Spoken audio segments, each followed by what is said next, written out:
Today, my discussion topic is on basic difference between the gastritis and gastropathies. First thing, gastritis.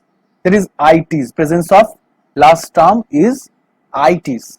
So there is presence of itis means there is an inflammation. So in case of gastritis, you can find mucosal damage with inflammation. But in case of gastropathies, you can find that mucosal hypertrophy with minimal or no inflammation. Next thing, what is gastropathies? Gastropathies is a mucosal hypertrophy with minimal or no inflammation. The first disease of gastropathies is Menetrer's disease. It is seen in case of young male, and in case of basic pathology, you can see that tumor growth factor alpha that is increasing, that causing mucosal epithelium hyperplasia of the part or of the organ, and that causes enlarged rugal fold, and that looks like a brain surface. So you can find in case of brain there is presence of sulci and gyri, so that there is also presence of fold, two types of fold, that is sulci and gyri. Like brain, here is presence of enlarged rugal fold due to the mucosal epithelial hyperplasia that showing brain-like surface. And what is the clinical feature for this? The clinical feature is loss of protein, increase risk of gastric adenocarcinoma. You should know that adeno means gland and carcinoma means cancer. So gastric cancer, it is prone to gastric carcinoma or gastric cancer. Which type of gastric cancer? Gastric adenocarcinoma, not squamous cell carcinoma.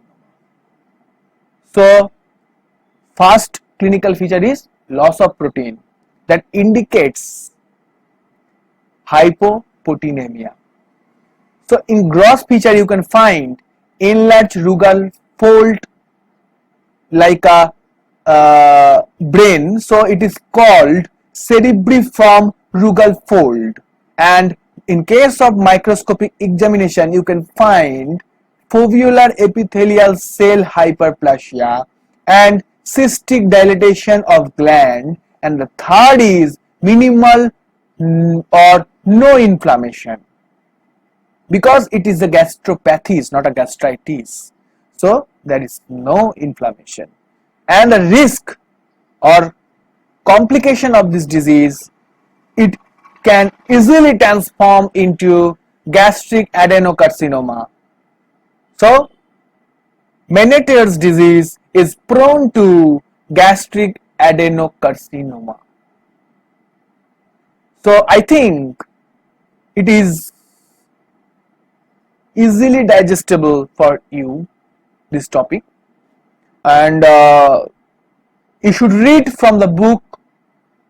You can get more information from there, and I am showing here a picture of this disease and the gross changes. I already told that there is presence of enlarged rugal fold, that is cerebriform rugal fold, that is called cerebriform rugal fold or brain surface like rugal fold.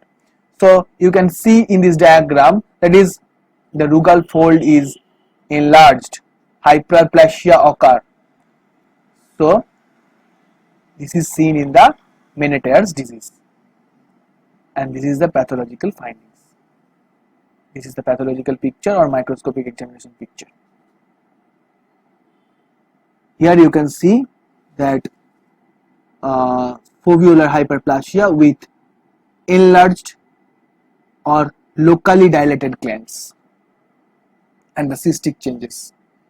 So I think you can understand this topic.